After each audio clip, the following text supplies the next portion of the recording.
Humans unleashed the supernova fleet, we had no idea. Best HFY sci-fi stories. The galaxy had long underestimated humanity. To the ancient civilizations of the stars, humans were a young species, barely out of their homeworld, Earth, and nowhere near the power or knowledge of the established empires that spanned the cosmos. They were a curiosity, resilient, intelligent, and relentlessly resourceful, but no one truly feared them. That was a mistake. It all started with a message, a simple transmission received by the Intergalactic Council, a small, encrypted signal originating from a human ship that had wandered too far into deep space. The message was cryptic, but its implications were far from benign. We are the humans. We have unlocked the secret to the supernova fleet. Prepare yourselves.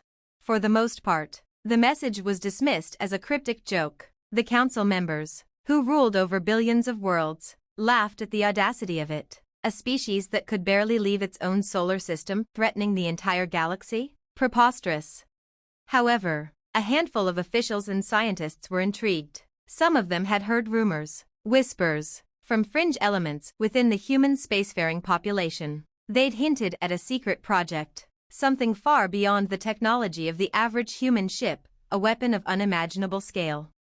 A year passed. The galaxy continued its routine, blissfully unaware of the quiet stirrings in human space. That was when everything changed. The first supernova.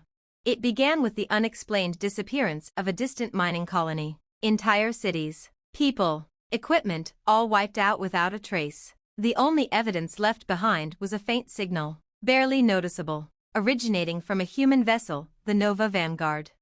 At first, the Council believed it was a rogue human faction, experimenting with dangerous weapons. But then reports came from other systems, more colonies gone, more signals. It was clear now, something catastrophic was unfolding. Humanity wasn't just exploring space, they were preparing to dominate it. The truth became evident when the Nova Vanguard appeared in the central sector, unchallenged by any of the known defense networks. It wasn't just any ship, it was enormous, hundreds of kilometers long, glowing with a strange energy that pulsed like a dying star. But what struck the galactic leaders the hardest wasn't the size or the power of the ship, it was the weapon it carried. The ship had unlocked the secret to creating miniature supernovae, artificial stars that could be unleashed with devastating force. These supernovae, when detonated, could wipe out entire star systems in a matter of minutes. A fleet had been constructed, hidden in the depths of human space, out of sight from the Council's most advanced surveillance systems. Every ship in the fleet was equipped with a supernova bomb, capable of reducing entire galaxies to ash. The invasion. As if on cue, the fleet activated. Ships poured from hidden ports scattered across the outer rim of human space. They moved like shadows, swift and silent, slipping past the sensor grids of the established empires. At first, the galaxy thought it was a simple raid, an attack by a rogue faction. But when the first star detonated, they understood, this was no raid, this was war.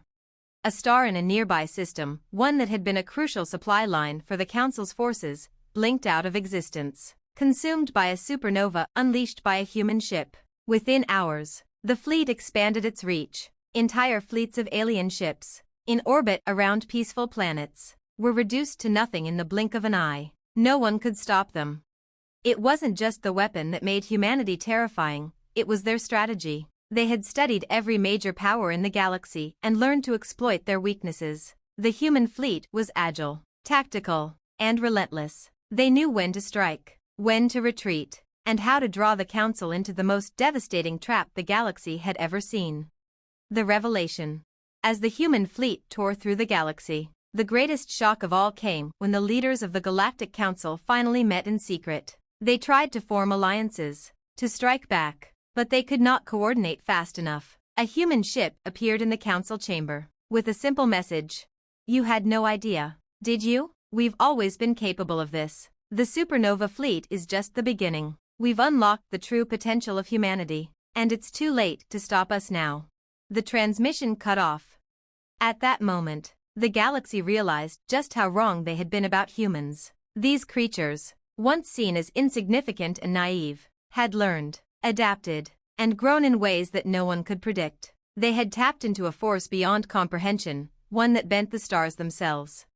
It was too late for the council to respond. The human fleet spread, and as it did, the galaxy found itself at the mercy of a species that had once been dismissed. They could no longer underestimate humanity. And humanity? They were just getting started. Epilogue.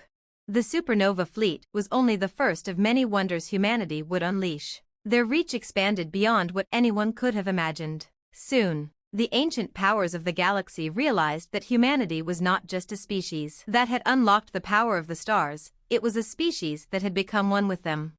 And in time, the galaxy would no longer belong to the old empires. It would belong to the humans who had dared to reach beyond the impossible, who had unlocked the power of the supernova, and who had shown the galaxy the true meaning of strength.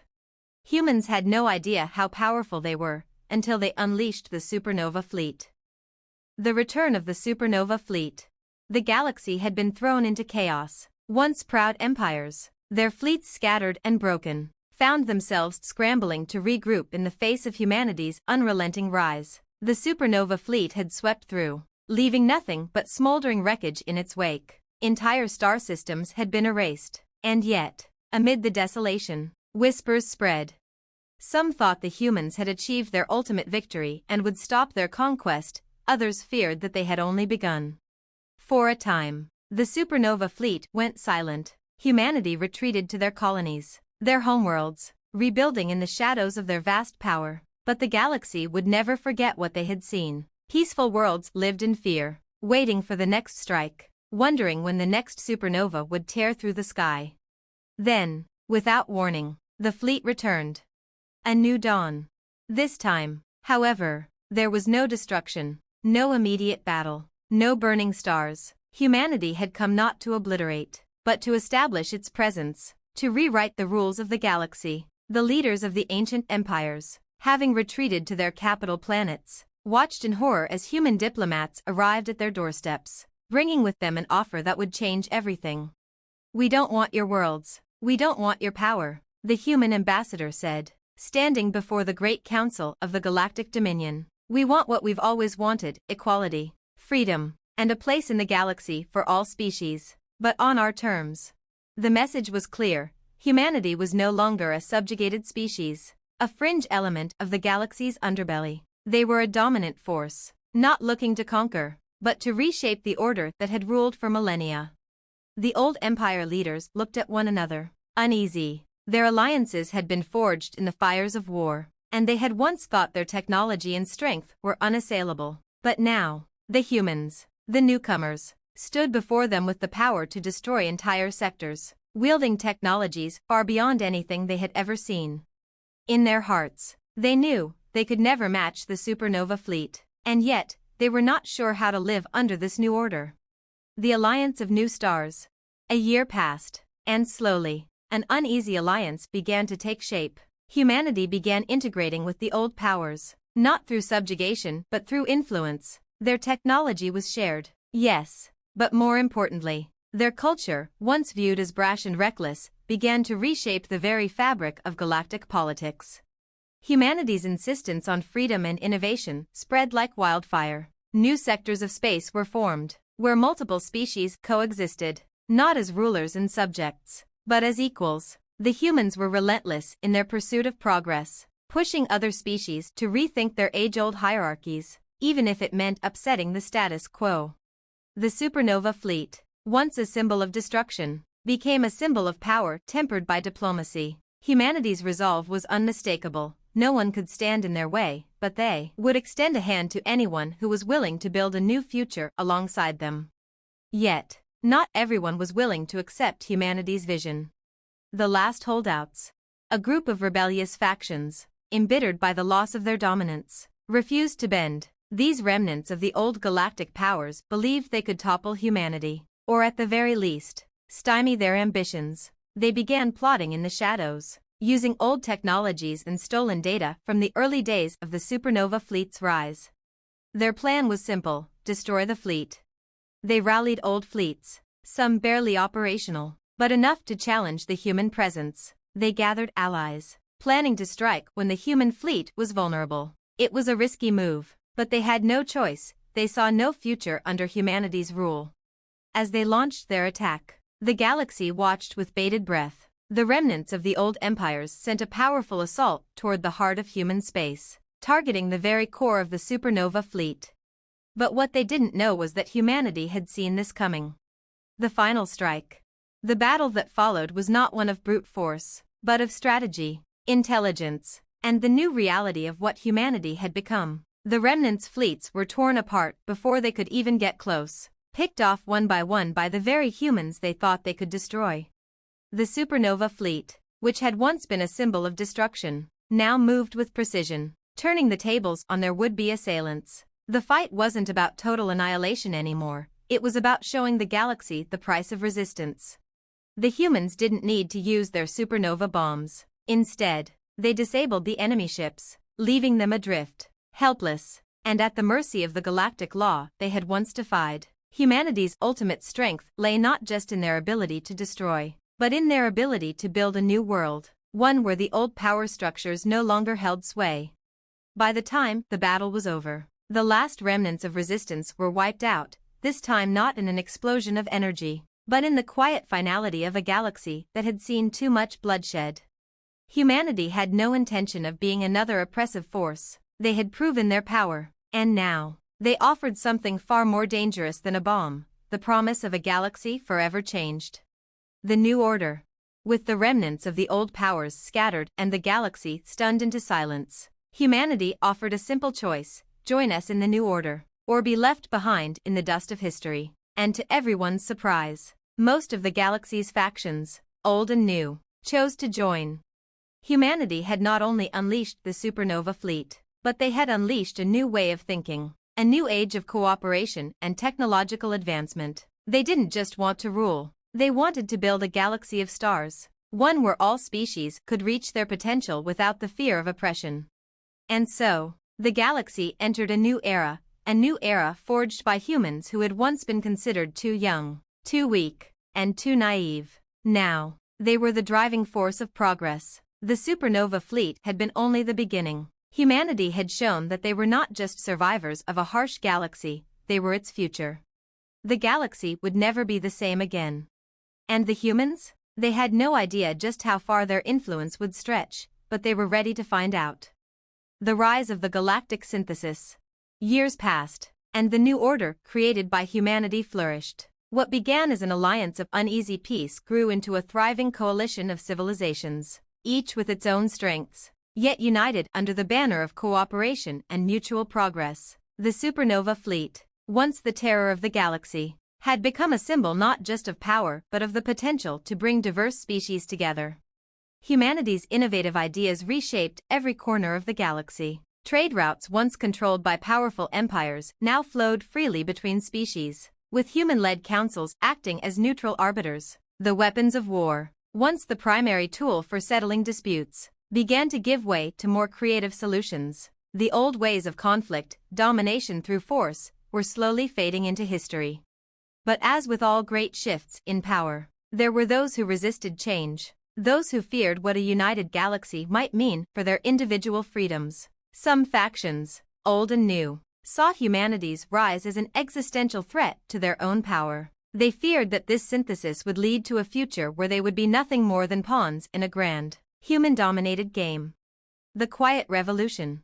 The synthesis had been established on the principles of unity and equality, but not everyone was content. Some of the older powers, once rulers of vast star systems, began to covertly prepare for an uprising. They whispered of rebellion in the dark corners of the galaxy, of a new, united fleet strong enough to challenge humanity's dominance. These were not the old empires that had been shattered, they were the more subtle forces, operating behind the scenes. They were the ones who had kept the true extent of their technology hidden, the ones who felt the galaxy could still be ruled by their ancient codes.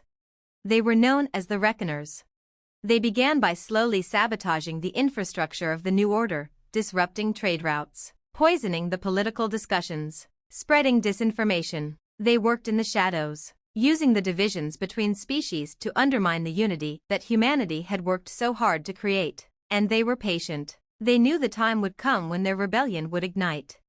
Humanity, however, had not grown complacent. While the supernova fleet had been primarily a weapon of deterrence, it had also served another purpose: intelligence gathering. The humans had quietly anticipated that not everyone would welcome their vision of a unified galaxy. They had prepared contingencies, safeguards hidden deep within the systems that no one could see, no one could trace, and no one could escape.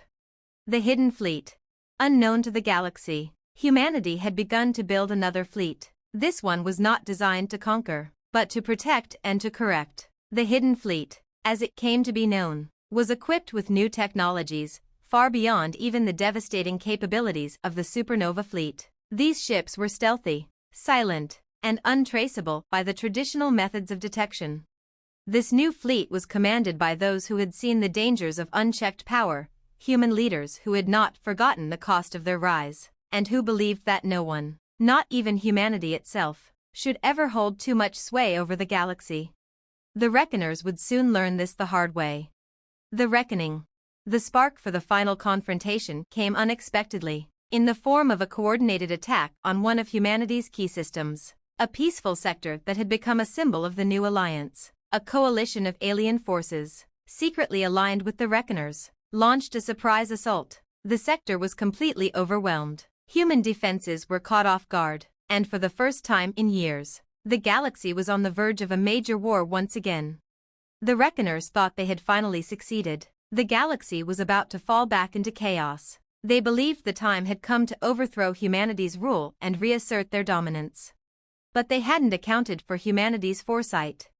As the Reckoner ships flooded into the system, the hidden fleet emerged from the shadows. Ships that had been lurking quietly for years, undetected and unnoticed, suddenly descended upon the invaders with brutal precision. These ships, powered by technologies stolen from the oldest, most secretive civilizations in the galaxy, moved like ghosts. They struck with the speed and force of a supernova, but without the destruction. Instead, the hidden fleet used advanced disabling technology, capturing the Reckoner ships one by one, leaving the would-be rebels stranded and helpless. The Reckoners, who had believed they could match humanity's strength, were quickly overwhelmed. The attack was crushed before it had even fully begun. The galaxy watched in stunned silence as the Reckoner fleet was disabled and captured, and their leaders were brought to the negotiating table, not by force, but by the undeniable presence of humanity's power and wisdom. The Galactic Synthesis reborn. The rebellion had been quelled, but it had been a wake-up call for the galaxy. Humanity, once underestimated, had proven that they were not just conquerors. They were architects of a new future, one where power was balanced by wisdom, and where no single species would ever dominate again. In the aftermath, the galaxy turned its eyes toward the synthesis, knowing it could no longer be just a dream. Humanity had done what no other species had ever achieved. Not only had they conquered the stars, but they had shaped the galaxy into a space of unity, cooperation, and mutual respect.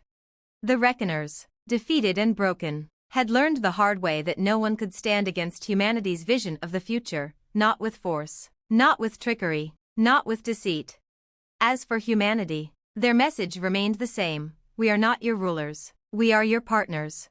The galaxy had become a place of endless possibility, and with humanity leading the charge, there was no telling just how far they could go. The supernova fleet had been the beginning. Now, the galaxy was theirs to shape, to protect, to defend, and to elevate. And the universe, once again, would never be the same. The architects of the universe.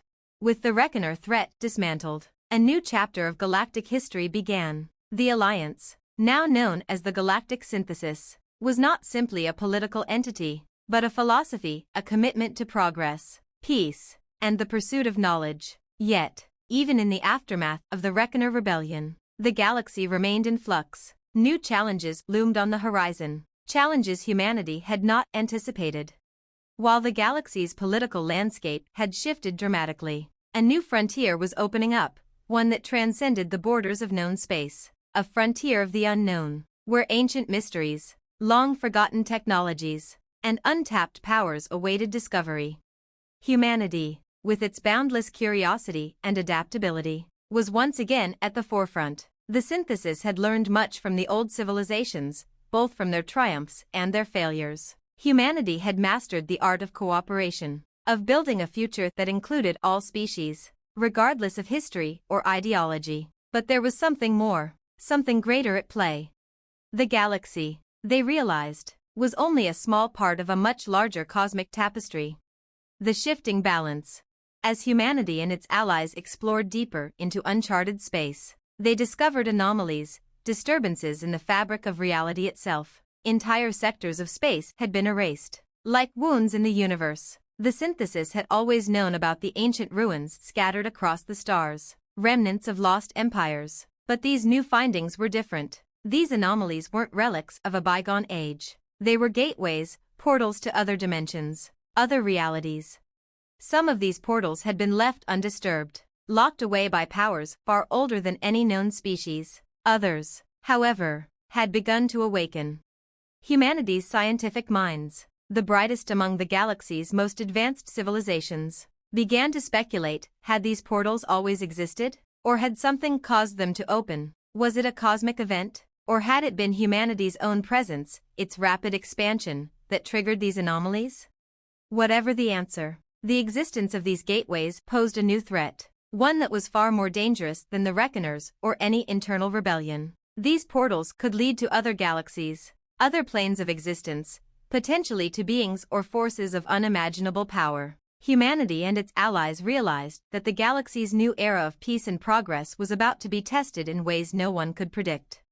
The first portal to fully open was discovered in the farthest reaches of the galaxy, on the edge of an uncharted sector. Scientists aboard a human expedition vessel, the Stellar Voyager, reported strange fluctuations in the space-time continuum. As they probed the portal, they received a single transmission, a message from the other side. "We are the architects. The universe is fragile. You are not ready, but you will be." The message sent a ripple of fear throughout the galaxy. The architects were unknown, their intentions unclear. Were they an ancient race, a collective of cosmic entities, or something else entirely? The warning was cryptic, but the threat was unmistakable. The Cosmic Council. In response to the opening of the portals, humanity called for an emergency summit of the galactic synthesis. The council convened. Representatives from every species, old and new, gathered to discuss the implications of the mysterious architects and the emerging dimensional rifts.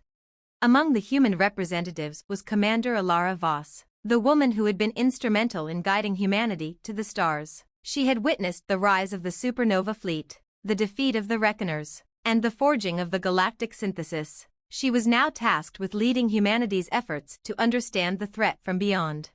"I don't believe we're dealing with a force we can fight or defeat with weapons," Commander Voss said during the council meeting. "The architects may not be invaders, but they are messengers. They are warning us of a cosmic order we don't yet comprehend, and if we don't understand it, we risk shattering the balance of everything." The council was divided. Some representatives called for immediate military action, believing the architects were testing their power. Others feared the consequences of provoking such a force, and some, especially the human delegates, argued for a more cautious approach. Humanity had learned the hard way that not all problems could be solved with weapons. After hours of debate, the council reached a decision. They would form the Cosmic Expeditionary Force, CEF, a unified effort to explore the dimensional portals, learn about the architects, and discover what lay beyond the rifts. Humanity would lead this mission, but it would be a collective effort, with representatives from every civilization in the galaxy working together. The first team, led by Commander Voss, would enter the portal at the edge of the galaxy, the same one that had first revealed the architect's message. Into the unknown. The Stellar Voyager was once again selected to lead the first exploration. Its crew, a mix of human scientists, diplomats, and military personnel, prepared for the greatest mission of their lives. As the ship approached the portal, the tension was palpable. The rift was enormous, its shape constantly shifting, like an opening into another reality. The crew wasn't sure what they would find on the other side, or even if they would return. As they passed through the threshold, reality itself seemed to bend and twist around them. The stars and space around them were not as they knew it. They found themselves in a strange, ever-changing realm, one where time didn't flow the same way, and gravity was an afterthought. The laws of physics were inconsistent, unpredictable. And then, they encountered the architects. The beings that awaited them were not flesh and blood but something far stranger, minds made manifest, with forms that could not be described in conventional terms. They communicated not through words but through thought, directly into the minds of the explorers. "You have crossed into the space between realities," the architect said. "Your universe is fragile, and you are nearing a precipice. You will soon face a choice: continue as you are and risk breaking the delicate balance of all existence, or join us in a new reality where the laws of the cosmos are rewritten, where creation itself can be shaped." A choice of destiny. Commander Voss and her crew were faced with a decision that would forever alter the course of the galaxy. The architects had shown them a new way of understanding the universe, an understanding that transcended the limitations of space, time, and even existence itself. To accept the architect's offer was to embrace a future of infinite possibilities, but it came with immense risks. The universe was not a stable place. It was a dynamic, ever-evolving system. The balance that the architects spoke of had been maintained for eons, and yet, the rifts, the portals, and the disturbances suggested that something was wrong, that something was about to change. Humanity, now at the forefront of this cosmic revelation, was once again faced with the unknown, but this time, it was not just a war of survival, it was a war of creation, of reshaping the very nature of existence itself. The future was uncertain, but humanity had already proven it could rise to the greatest challenges. And in this new age of cosmic exploration, humanity would not only be the masters of their own fate, but architects of the universe itself. The architect's choice. As the stellar Voyager drifted within the enigmatic space between realities, the crew found themselves in awe, yet burdened by the monumental decision presented to them. The architects, while not hostile, were indifferent to the ways of the galaxy. Their offer was not one of conquest but of evolution, an invitation to join them in an unknown realm where the laws of physics were mutable, where reality itself could be reshaped. Commander Alara Voss stood at the heart of the vessel, surrounded by her crew. As the message from the architects echoed in their minds, they had been tasked with leading the first encounter, and now the fate of the galaxy was in their hands. "We offer you a choice, humans and allies alike," the architects had said. "You stand at a crossroads. You can remain in your universe, where the fabric of reality is fixed and the stars burn with the same certainty they always have. Or, you can step beyond, to reshape existence, to become part of something greater. The power to create and destroy at will be yours, but with that power comes responsibility that none before you have borne." Voss knew that this was no simple decision. Humanity had once been oppressed, enslaved, and underestimated, but now they stood as the dominant force in the galaxy, forging alliances, establishing peace, and advancing civilizations. To choose to follow the architect's path was to risk all of that, risk everything they had built and the fragile unity they had formed. And yet, the temptation of rewriting reality was powerful. Could humanity truly resist the allure of ultimate power? The crew's murmurs swirled around the decision. Some were eager to join the architects, to explore the potential of creation and destruction. Others, particularly the more cautious among them, feared the consequences of meddling with forces beyond their understanding. The galaxy had already witnessed the destructive power of the Supernova fleet, the consequences of unchecked strength. The temptation to wield power on such a scale was intoxicating, but it came with a price.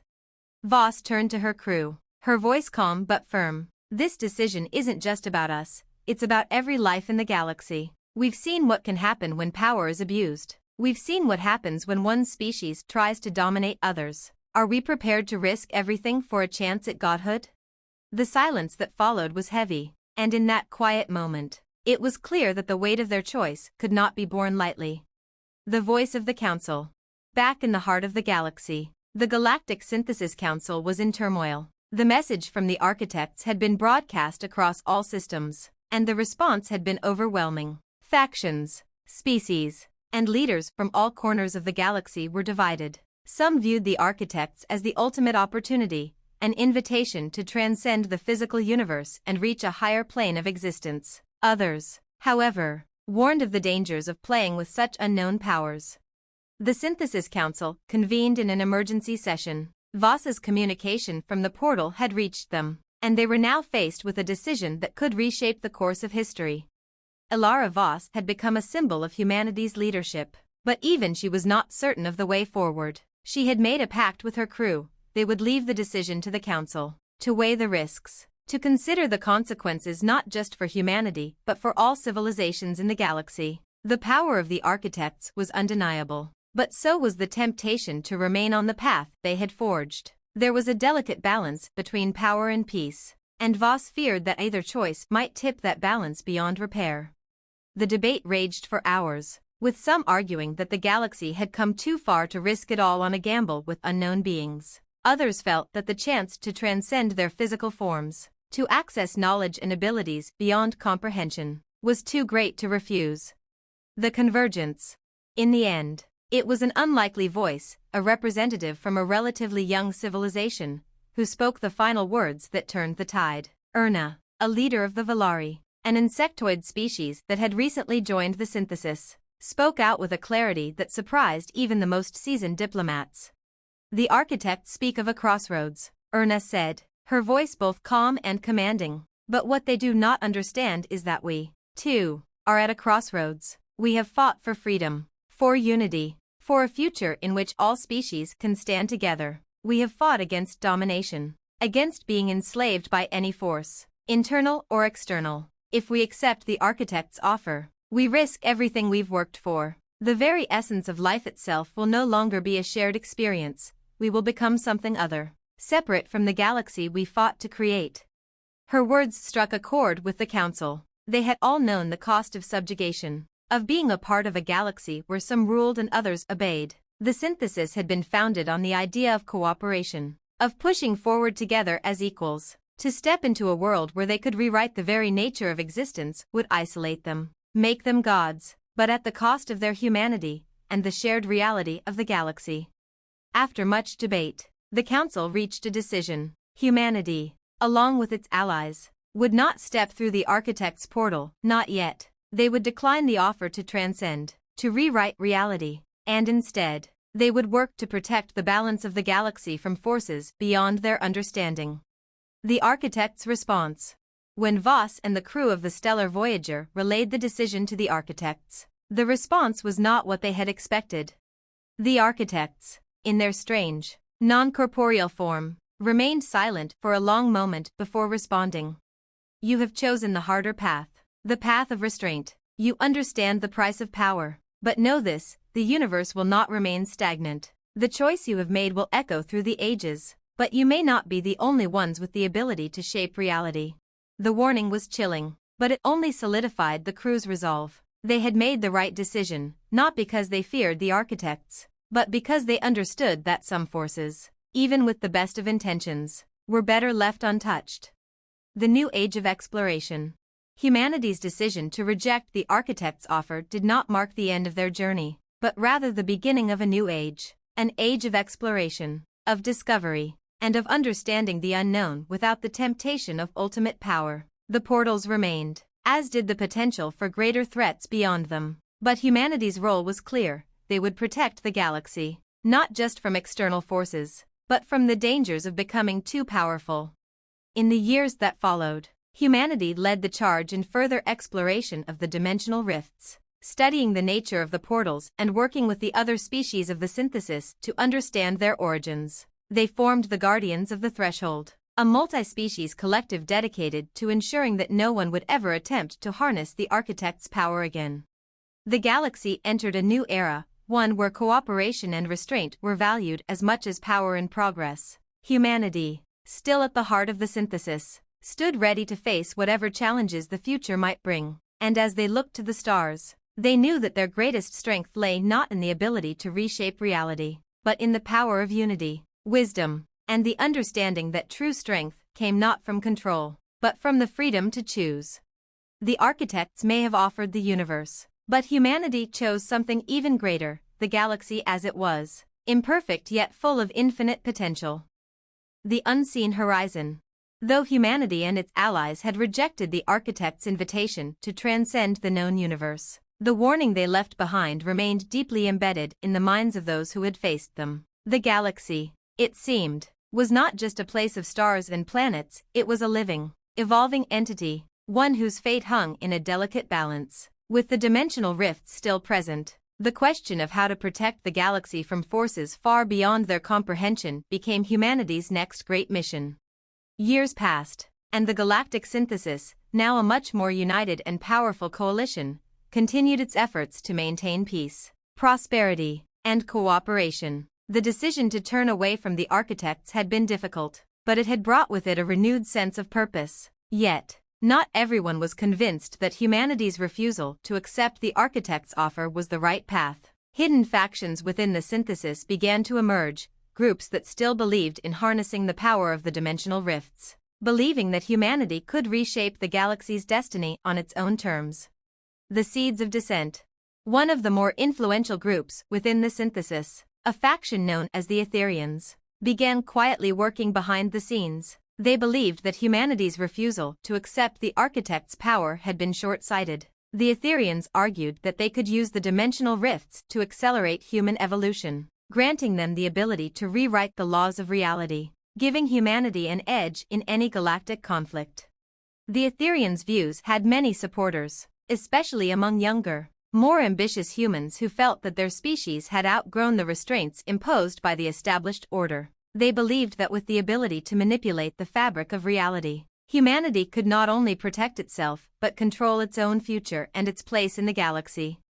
But the Etherians' secretive experiments did not go unnoticed. The Guardians of the Threshold, the collective tasked with studying and protecting the dimensional portals, had kept a vigilant eye on the rifts and the activities surrounding them. They had been trained to recognize any attempts to manipulate the portals for personal or political gain. A young guardian named Kira Tolan, one of the most promising members of the group, discovered the Etherians' hidden project, their unauthorized research into the rifts. The truth was unsettling. The Etherians had begun attempting to stabilize the portals in ways that humanity had been warned against. Their attempts to manipulate the fabric of reality itself were not without consequence. There were signs that the dimensional rifts were becoming unstable again, much more so than before. The broken trust. Kira Tolan, devastated by the discovery, immediately reported the findings to the Council of the Synthesis. The truth of what the Etherians were doing spread quickly, and the Council convened in an emergency session to determine a course of action. Their decision was not one of harsh punishment, but rather one of preservation. We cannot allow the rifts to be manipulated, Voss, now a seasoned leader of the Council, argued during the session. We've already seen what happens when a single species wields too much power. The Reckoners tried to reshape the galaxy with violence. The Architects offered us godhood, and we wisely declined. If the Etherians are allowed to continue their experiments, they risk tearing apart the fabric of existence itself. But the Etherians were not easily deterred. Many of them had already made significant breakthroughs in their research. They had discovered how to briefly control the dimensional rifts, to alter the very nature of reality, creating temporary pocket universes where the rules of physics could be bent to their will. Some believed that this was the key to unlocking a new era for humanity, an era where they could be the architects of their own fate, without interference from the rest of the galaxy.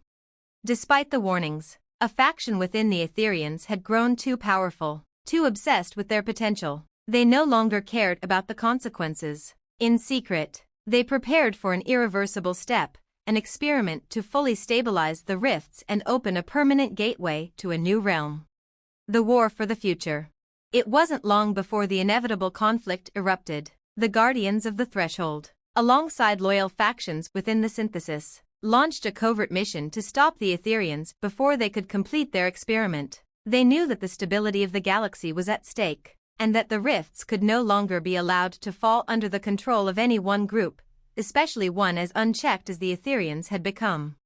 As tensions grew, a battle broke out within the heart of the galaxy. The conflict was not one of violence alone, but one of ideas about power, control, and the future of every species that called the galaxy home. Humanity was torn. The Synthesis, once united in the pursuit of cooperation and unity, now found itself divided between those who believed the Etherians' vision could bring about a brighter future, and those who saw their unchecked ambition as a dangerous force that threatened to undo everything humanity had worked for. Voss, at the forefront of the resistance, knew that the only way to stop the Etherians was to strike at the core of their power, the very dimensional rift they sought to control. But the mission was perilous. The rift had become unstable, and any attempt to shut it down could cause catastrophic damage to the fabric of spacetime. The final choice. Kira Tolan, once a young guardian, found herself standing at the center of the conflict, unsure of which side to join. She had once believed that humanity's role was to protect the galaxy, to preserve the peace they had fought so hard to create. But the Etherians' ideals were tempting. Could humanity truly maintain peace if they were unable to protect themselves from unknown cosmic forces? Could they defend the galaxy without the kind of power the Etherians sought? Her choice was clear. The balance of the galaxy was at risk, and while the architects had warned them about meddling with reality, the danger was not just from the rifts themselves, it was from the unchecked ambition of those who sought to control them.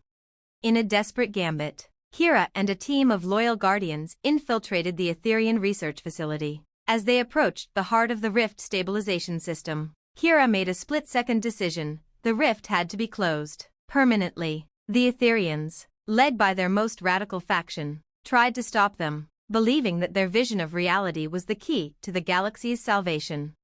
The battle was brutal, but Kira succeeded. The rift was sealed, its energies dispersed in a flash of light that rippled across the galaxy. The rift, once a potential source of power, was now nothing more than a scar in space, unreachable and dormant. But the cost was high. The explosion of energy triggered a wave of instability throughout the galaxy, destabilizing other rifts. It took everything the Guardians had to prevent a greater catastrophe. The dimensional rifts were no longer fully under humanity's control, but they were safe, contained, for now. A new era of caution. The aftermath of the conflict left the galaxy forever changed. The Etherians who had been involved in the radical experiments were exiled, their influence reduced to mere whispers within the synthesis. The dimensional rifts remained, but they were no longer seen as a tool for power. Instead, they became symbols of the galaxy's fragility. Humanity and its allies had made their choice. The galaxy was better off without the temptation of godlike power. They had chosen restraint, not conquest. Their greatest strength lay not in the ability to reshape the universe, but in the wisdom to understand the costs of doing